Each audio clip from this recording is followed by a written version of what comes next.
자, 오늘 말씀도 어디 한 군데 정해 주시고, 베드로후서 3장 주셨으니까 1절에서 9절. 자, 사랑하는 자들아, 내가 이제 이 둘째 편지를 너희에게 쓰노니 이 두 편지로 너희의 진실한 마음을 일깨워 생각나게 하여 곧 거룩한 선지자들이 예언한 말씀과 주 되신 구주께서 너희의 사도들로 말미암아 명하신 것을 기억하게 하려 하노라. 먼저 이것을 알지니 말세에 조롱하는 자들이 와서 자기의 정욕을 따라 행하며 조롱하여 이르되 주께서 강림하신다는 약속이 어디 있느냐. 조상들이 잔 후로부터 만물이 처음 창조될 때와 같이 이는 하늘이 옛적부터 있는 것과 땅의 물에서 나와 물로 성립된 것도 하나님의 말씀으로 된 것을 그들이 일부러 잊으려 함이로다.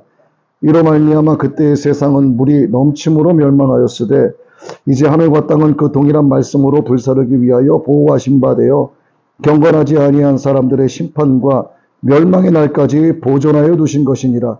사랑하는 자들아, 주께는 하루가 천년 같고 천년이 하루 같다는 이 한 가지를 잊지 말라. 주의 약속은 어떤 이들이 더디다고 생각하는 것 같이 더딘 것이 아니라 오직 주께서 너희를 대하여 오래 참으사 아무도 멸망하지 아니하고 대회개하기에 이르기를 원하시느니라. 아멘. 우리가 지금 베드로후서 3장 1절에서 9절의 말씀을 읽었어요. 하나님의 날에 대해서 기록을 하고 있습니다. 그리고 재림하신다는 약속의 확실성에 대해서 기록이 되어 있는데, 성경에 기록된 모든 것은 그리스도인으로 하여금 읽고 깨닫게 하기 위한 목적이란 말이에요. 근데 무엇을 깨달아야 하는가? 성경을 몇 가지 주제로 이렇게 말씀을 드려보면, 하나님만이 유일하신 신이시다. 하나님이 세상을 창조하셨다. 태초에 말씀이 계셨는데 그 말씀이 하나님과 함께 계셨고 그 말씀이 곧 예수 그리스도이시다. 구약의 여러 역사서, 일반사로 보면은 서양사에 해당하는 일반사들이 기록이 되어 있죠. 각 나라의 패권과 패망과 이것이 반복되는 어떤 변천사를 통해서 하나님의 구속사가 이루어져 가는 것을 폭넓게 볼 수 있는데, 하나님을 아는 지식이 없게 되면 결국 일반사의 좁은 테두리 안에서만 세상을 바라봐서 하나님의 역사하심, 생명의 일하심을 느낄 수도 없고 볼 수도 없고, 장엄하게 펼쳐지고 있는 하나님의 구속의 그 대하 드라마의 어떤 한 장면도 보지 못하는 참 안타까운 사람들이 이 세상에 차고 넘치고 있습니다. 하나님이 세상을 창조하셨다라는, 그리고 말씀이 육신이 돼서 이 땅에 예수님이 초림하셨다 하는 것에 대해서 믿지 못하면 오늘 베드로후서에 기록되어 있는 하나님의 그 최후의 날, 예수 그리스도의 재림과 하나님의 1차 심판인 물의 심판 이후에 멸망의 날까지 현재 우리 눈에 보이는 세상 만물들이 그날을 위해서 보존하여 두고 계신다는 이 사실에 대해서 절대로 믿을 수가 없는 내용이죠. 지금 멀쩡하게 하늘엔 새들이 날아다니고 때때로 구름이 생겼다 없어지고 바람이 불고 가을이 되면 청명한 청고마비의 그런 가을 계절 속에서 풍성히 먹고 마시고 누리고, 겨울이 되면 춥고 여름이 되면 덥고, 아니 이렇게 자연스럽게 돌고 돈다고 해서 사람들은 이것을 자연이다 이렇게 얘기하는데, 이건 하나님께서 운행하시기 때문에 이러한 역사가 이루어지는 것이지, 이 자연 스스로가 어떤 주체적인 능력을 갖고 행하시는 것이 아니란 말입니다. 하나님께서 모든 자연 만물, 생태계, 생물들, 인간들에게 그 권한을 부여해 주셨기 때문에 권한 안에서 이렇게 움직이고 있는 거죠. 그렇기 때문에 하나님의 구속사가 어떻게 돌아가는지를 알지 못하는 사람들은 예수 그리스도의 초림과 재림과 하나님의 그 정하신 멸망의 그날까지 이 세상 모든 천지 만물이 제2의 마지막 멸망을 위해서 보존하여 두고 계신다는 사실을 깨달을 수도 없고 알지도 못하고, 정말 이 인류의 대부분의 인구가 너무나도 안타까운 삶을 현재 살아가고 있습니다. 또 그런 사람들도 있어요. 성경 대부분은 다 믿겠으나 몇 가지는 내가 조금 믿기가 어렵다. 하나님이 세상을 창조하셨다? 글쎄, 이거는 내가 조금 믿기 어렵고, 좋다, 뭐, 여기까지 믿는다고 치자. 그러나, 어떻게 예수님이 성령으로 잉태가 돼서 남자 없이 마리아가 아이를 낳을 수 있겠는가? 이건 하나님의 창조 질서에 어긋나는 거 아니냐? 이건 뭔가 문제가 있고, 하나님을 더욱더 신격화하기 위한 더 각색된 내용 아니냐, 이렇게 말하는 덜어 있다는 사실에 대해서 참 놀라지 않을 수 없습니다. 지금 제가 말씀드린 이 내용이 바로 4절의 말씀이에요. 주께서 강림하신다는 약속이 어디 있느냐. 그러면서 이걸 믿는 자들에게 믿지 않는 자들이 말을 합니다. 이보시오. 우리 조상들이 예로부터 나고 죽고 수많은 우리 선조들이 나고 죽고 했는데, 만물이 창조될 때부터, 좋다, 창조되는 것까지 믿는다고 치자. 그러면 창조될 때부터 오늘날까지 그대로 있지 않느냐. 하늘이 옛적부터 있는 것과 땅이 물에서 나와 물로 성립된 것도 하나님의 말씀으로 된 것, 이것에 대해서 그들이 그렇게 말을 한다면 그들은 하나님의 창조 섭리와 창조의 질서와 세상을 마감하신다는 하나님의 멸망의 그 마지막 심판의 날 예수 그리스도의 재림을 일부러 잊으려 하는 거라고 이렇게 딱 정의를 내리고 있어요.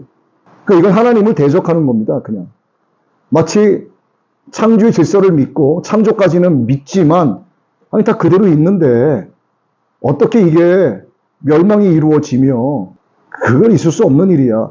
그러니까 부분적으로 믿지만 부분적으로 믿지 못하는 거예요. 이거는 뭐냐면 그냥 불신자예요. 그래서 하나님 기준에서의 선과 악의 기준은 아주 명료합니다. 여러 가지 예시가 없어요. 예수님을 믿고 하나님의 말씀을 완전히 다 믿으면 그는 하나님 보시기에 선한 것이고 어떤 것 하나라도 의심을 하면 그거는 불신자에 속하는 거예요. 그러니까 일부는 믿고 일부는 못 믿는다. 아예 안 믿는 거나 다름이 없다는 사실을 말씀을 통해서 우리가 좀 교훈을 받아야 될 필요가 있습니다. 그리고 이렇게 말씀하시는 거예요. 하나님이 어떤 분이신지에 대한 하나님의 속성을 다 몰라요, 인간들은. 하나님 편에서는 천년이 하루 같고 하루가 천년 같다. 이렇게 말씀하시는데 이 한 가지를 잊지 말라. 그러니 인간의 기준으로 봤을 때 100년 가까스로 살까 말까 한 그런 한계로 뒤덮인 피조물이 자기가 사는 인생 동안에 변함이 없는 자연 만물을 보고 세상은 절대로 멸망할 리가 없다라고 감히 판단하고 말하는 것이 얼마나 어리석겠냐 이거죠. 하루살이가 세상에 태어났습니다. 하루살이의 하루는 우리 인간의 일생과 똑같아요. 아침 시간에 태어나서 밤에 죽게 될 텐데 그 일생을 보면 굉장히 긴 시간으로 그냥 느낄 수가 있겠죠. 1시간이 지나고 2시간이 지나고 3시간이 지나 사람으로 치면은 한 청년의 때까지 왔다고 치자고요. 그런데 자기가 살아온 지난 3시간의 시간 동안 세상은 변한 게 없다. 그리고 하루살이가 감히 말합니다. 내가 지금까지 3시간을 살아보니 앞으로 이 세상은 멸망할 것 같지 않다. 라고 인간들을 향해서 얘기한다고 치자고요. 그리고 자기가 7시간 뒤에 죽게 될 것도 생각하지 않은 채 마치 자기는 영원히 살 것처럼 하루살이가 그렇게 건방지게 살아간다고 하는 모습을 인간들이 한번 보자 이 말입니다. 하루살이에 비해서 100년을 살아가는 아니면 80년, 90년을 살아가는 인간이 하루를 살아가는 하루살이의 그런 모습을 봤을 때 얼마나 가소롭겠어요. 하루살이에게 한 달을 이야기한들, 일주일을 이야기한들 이해를 할까요? 네가 죽고 나면은 그 다음 날이 또 있다는 거를 하루살이한테 이야기한다면 하루살이가 그걸 이야기할까요? 우리는 그런 하루살이 같은 존재거든요. 하루가 천년 같고 천년이 하루 같은 하나님 앞에서 내가 인생으로 태어나서 죽기까지 살아와 보니 내가 한 50년, 60년, 70년 살아와 보니 아니 아침에 해가 뜨고 저녁에 해가 지고 달이 뜨고 별이 뜨고 낮에 해가 뜨고 바람이 불고 추나 추동 계절의 변화가 있고 아니 뭐 그대로 있는데 무슨 멸망이 있을 것이며 그거는 있을 수 없는 일이다라고 감히 이야기한다면 어리석고 멍청한 존재라고밖에 말할 수가 없습니다. 그러니 하나님 보시기에 답답하니까 얘들아 나에게는 하루가 천년 같고 천년이 하루 같다는 이 한 가지 사실을 좀 잊지 좀 말라. 그래서 하나님의 이 약속은 어떤 이가 더디다고 생각하는 것처럼 더딘 것이 아니고 너희를 대하여 하나님이 오래 참으시기 때문에 아무도 멸망하지 않고 다 회개에 이르기를 원하시기 때문에 그런 것이다. 이렇게 말씀을 하시는 거죠. 우리가 지금 한 5, 60년 이렇게 이상 살아왔어요. 지난 날을 한번 돌아보면 어떤 생각이 듭니까? 눈 깜짝할 사이에 5, 60년의 세월이 흘렀어요. 앞으로 내가 20, 30년을 더 살지 3, 40년을 더 살지 몰라요. 그런데 굉장히 시간이 길고 많이 남은 것 같아요. 하루하루의 시간이 긴 것 같아요. 더욱이 요즘처럼 날씨가 무더운 날에는 하루의 시간이 너무나 길어요. 낮이 빨리 지나고 그나마 밤이 좀 빨리 왔으면 좋겠다. 그러나 지나고 난 시간을 보면 너무나도 짧아요. 인생이 그런 거란 얘기죠. 내가 너희를 위하여 거처를 예비하러 가노니 가서 너희를 위하여 거처를 예비하면 내가 다시 와서 너희를 내게로 영접하여 나 있는 곳에 너희도 있게 하리라. 이렇게 말씀을 하셨어요. 1장에 요한복음 1절 태초에 말씀이 계시니라. 이 말씀은 하나님과 함께 계셨으리. 이 말씀은 곧 하나님이시라. 14절 말씀도 한번 볼까요? 말씀이 육신이 되어 우리 가운데 거하심에 우리가 그의 영광을 보니 아버지의 독생자의 영광이요 은혜와 진리가 충만하더라.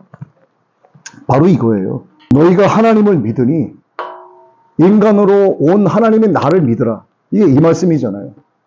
말씀이 육신이 되어 오셨다. 말씀이 하나님이시고 하나님의 말씀이 진리가 생명이 되어서 나타나신 그 사랑이 그 주체가 바로 예수님인 거죠. 그런데 하나님을 믿는다고 하면서도 말씀이 육신이 되어 오신 진리가 생명이 되어 나타나신 하나님의 사랑인 하나님 그 자체이신 예수님은 믿지 못하는 거예요. 왜 그러냐면 오늘 말씀 서두에도 제가 말씀드린 것과 같은 맥락인데 하나님의 어떤 말씀은 내가 받아들이고 인정하지만 어떤 말씀에 대해서는 자기들 나름대로 해석을 하는 거예요. 베들레헴에서 나신다고 했는데 나사렛 예수라고 불리우니 그는 메시아가 아니다. 자기들 나름대로 해석을 하죠. 정작 봐야 할 말씀은 보지 못하고 그 주변에서 맴도니까 해석이 왜곡되는 거예요. 그러니까 진정한 예수 그리스도 메시아 구세주를 보지 못하는 겁니다. 예수님이 승천하실 때 제자들이 하늘을 쳐다보고 있었어요. 약 한 600명 정도가 되죠. 예수님의 제자들 또 주변에 수많은 당시에 그리스도인들 그래서 약 한 600명 가까이 승천하신 모습을 바라본 걸로 이렇게 수가 대략 나오게 되는데 얼마 가지 않아 이들이 모여 기도한 사람은 120명, 나머지 480명은 온데간데 없어진 거예요. 살아있는 육신의 모습을 한 예수님이 아니 발이 땅에서 떨어져서 이렇게 올라가요. 구름을 타고 바라봤어요. 만약에 그 모습을 봤으면 어떻게 하겠습니까? 누군가 내게 와서 목에 칼을 이렇게 꼽는다고 해도 예수님 부인하겠어요? 그 장면을 봤는데 부인할 수가 없는 거잖아요. 우리가 예수님을 직접 보지 못했지만 말씀이 예수 그리스도이고 하나님이시기 때문에 우리가 이 말씀을 믿고 있기 때문에 내가 목숨 걸고 예수님을 믿는다, 내 믿음 지킨다 하면서 나가고 있잖아요. 그런데 말씀이신 예수님이 여기서 승천하시는 모습을 이러고 바라봤단 말입니다. 근데 어떻게 그 480명이나 되는 사람은 온데간데 없어지고 120명만 모여서 마가다락방에 모여 기도했을까? 이것도 참 아이러니한 일이에요. 그 사람의 생각과 지식이 여기까지인 거예요. 시간이 지나면 자꾸 망각을 합니다. 자기 인생에 한번 볼까 말까 아니 절대로 볼 수 없는 장면을 본 사람들이 모여서 기도하고 있으라. 내가 너희에게 성령을 보내주르니 내가 너희에게 가르치고 분부한 모든 것을 지키게 할 것이다. 이렇게 말씀하셨는데도 불구하고 헤어졌단 말이에요. 그리고 하늘로 올려주신 예수는 하늘로 가심을 본 그대로 오시리라. 사도행전 1장에서 말씀을 하셨단 말입니다. 이 사람의 셈하는 방법, 이것으로는 도무지 이해가 되지 않아요. 그러니까 재림이 더디다 하고 말하는 사람들은 예수님께서 강림하신다는 약속이 어디 있느냐? 우리 조상들이 잔 이후로부터 지금까지 창조될 때와 같이 그대로 있다. 이렇게 자기들만의 해석으로 답변을 한단 말입니다. 그러니까 재림을 믿지 못하는 거예요. 재림을 믿지 못하는데 예수님의 초림까지는 믿는 거야. 창조까지는 믿어주는 거죠. 그러니까 온전히 믿는 게 아니라 자기의 상식선 안에서 여기까지는 내가 상식에서 조금 벗어나는 것 같지만 좋아, 까짓 거 내가 여기까지는 믿어주지 뭐. 이거 아니겠습니까? 온전한 믿음이 아니잖아요, 이거. 그래서 하나님 말씀하시는 게 제발 이 한 가지를 잊지 마요. 시간에 대한 거죠. 1000년이 하루 같고 하루가 1000년 같다는. 그래서 인간은 시간을 이렇게 쪼개요. 초가 있고 분이 있고 시간이 있고 하루, 일주일, 한 달, 12달, 연도 이렇게 있단 말이에요. 이건 하나님이 이렇게 너희들 시간을 정해서 해라가 아니라 인간이 쪼개놓은 시간이에요.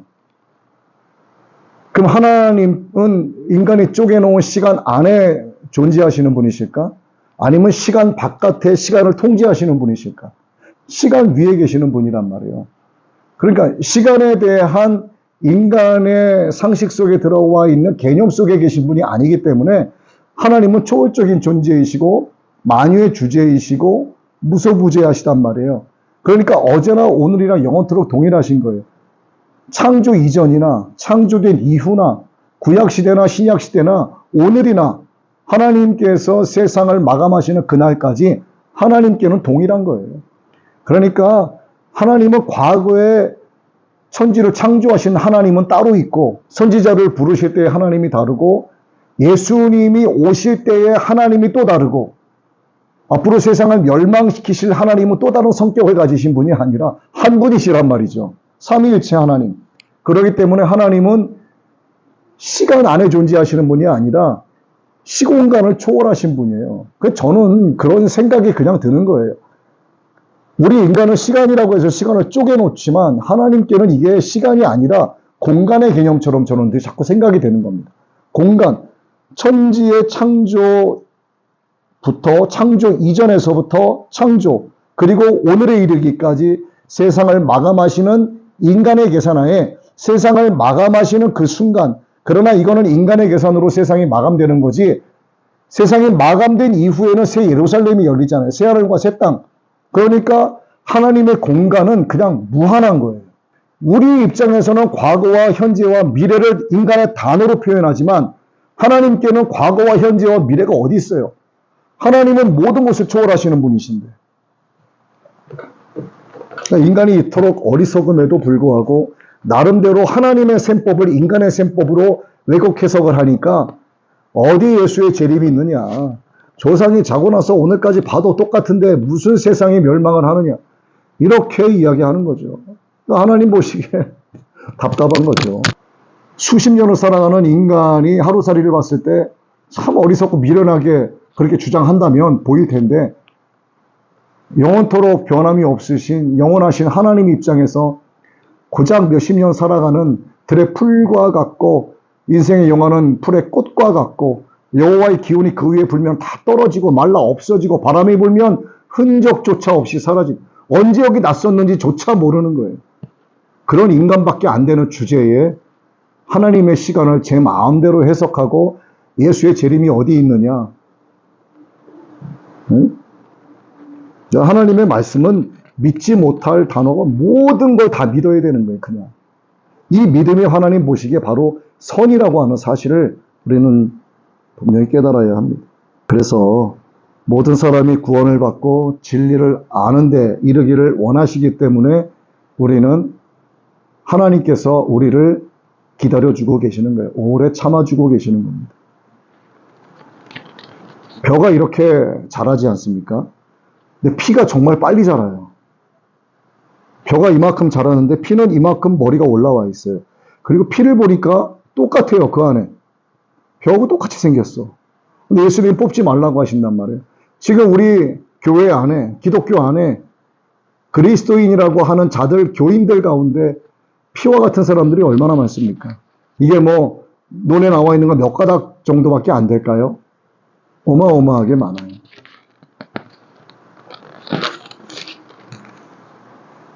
오래 참아주고 계시는 겁니다. 그래서 왜? 멸망하지 않고 회개에 이르기를 원하시는 거예요.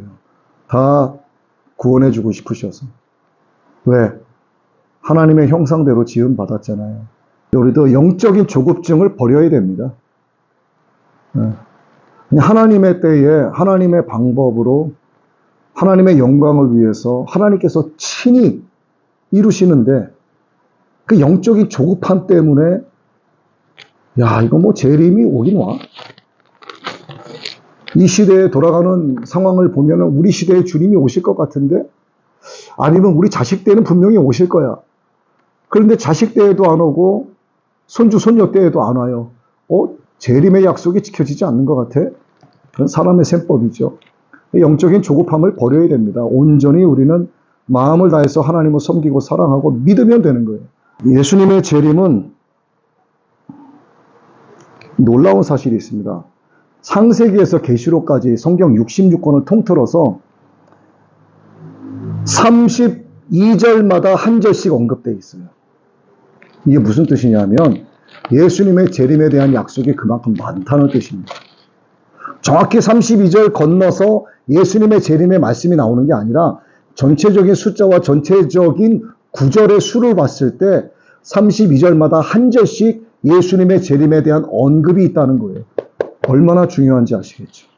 예수님이 오신다, 메시아께서 오신다라고 하는 말씀에 대해서 8배가 많은 거예요. 그러니까 전서, 후서 여기에는 전체적으로 예수님의 재림에 대한 말씀이 나오고 있습니다. 마태복음 24장도 예수님의 재림에 대한 말씀이 온전히 기록되어 있어요. 마가복음 13장, 누가복음 21장에도 온전히 예수님의 재림에 대해서 기록이 되어 있어요. 얼마나 많이 기록되어 있는가. 열왕기상 8장 56절의 말씀을 한번 보고 말씀을 마칠게요. 자, 볼까요? 여호와를 찬송할지로다. 그가 말씀하신 대로 그의 백성 이스라엘에게 태평을 주셨으니 그중에 모세를 통하여 무릇 말씀하신 그 모든 좋은 약속이 하나도 이루어지지 아니함이 없도다. 하나도 이루어지지 않은 것이 없다라고 말씀을 하고 있어요. 그러면 32절마다 한 절꼴로 나오는 예수님의 재림에 대한 거, 누가복음에도 마가복음에도 마태복음에도 데살로니가 전후서에도 예수님의 재림에 대해서 그토록 많은 분량이 기록이 성경 전체적으로도 돼 있고 그 몇 권에서도 집중적으로 기록이 돼 있는데 과연 예수님의 재림이 없겠는가? 예수님의 재림과 함께 이루어지는 세상의 심판과 하나님의 멸망의 그날 동일한 말씀으로 이제는 불사르기 위해서 현재 보존하여 두고 계신다라고 하는 그 말씀이 이루어지지 않을까? 의심하면 종교 유대 지도자들 나름대로 성경에 대해서만큼 믿음에 대해서는 한 가닥씩 한다고 하는 그들과 전혀 다를 바가 없겠죠. 그래서 하나님의 말씀은 그냥 처음부터 끝까지 그냥 온전히 믿어야 되는 것이고 절대로 의심해서는 안 되는 것이고 사람의 셈법으로 하나님의 셈을 감히 계산하려 들어서도 안 되고 영적으로 조급함도 버려야 된다는 것. 이 모든 것을 행하게 하시는 분이 하나님이시고 하나님의 행하심이 성령을 통해서 우리 안에 역사하시고 섭리하시기 때문에 우리는 성령의 충만을 위해서 기도하고 성령께서 내 삶을 온전히 이끌어 가시도록 그분께 나를 온전히 맡기고 가야만 된다는 것. 그래야지만 나로 하여금 더욱더 굳센 믿음이 되도록 성령께서 도와주시는 것이지 내 열심으로 내가 스스로 하려고 한다면 이게 뭐 얼마나 가겠습니까? 한계가 있는 피조물인데. 그러니까 우리의 믿음마저도 또 하나님을 향한 그 사랑, 우리의 경건의 예배에 관한 그 모든 믿음 생활에 관한 100%의 것은 오직 하나님께서 나를 통해서 역사하시고 성령님의 통제, 성령님의 인도하심을 온전히 내가 믿고 나아간다라고 하는 그런 결단 하에서 성령님의 역사 안에서 이루어지는 것이기 때문에 내가 하려고 하는 게 아니라 성령께서 나로 하여금 하게 해달라고 기도하면서 나가야 한다는 겁니다. 그래서 하나님의 그 날이 머지않았고 반드시 이루어진다는 사실, 하나님의 말씀은 어떤 것도 이루어지지 않은 것이 없다고 하는 이 말씀을 우리가 오늘 마음에 새기고 이 말씀에 붙들린 바 되어 살아가게 되기를 예수님의 이름으로 축복합니다.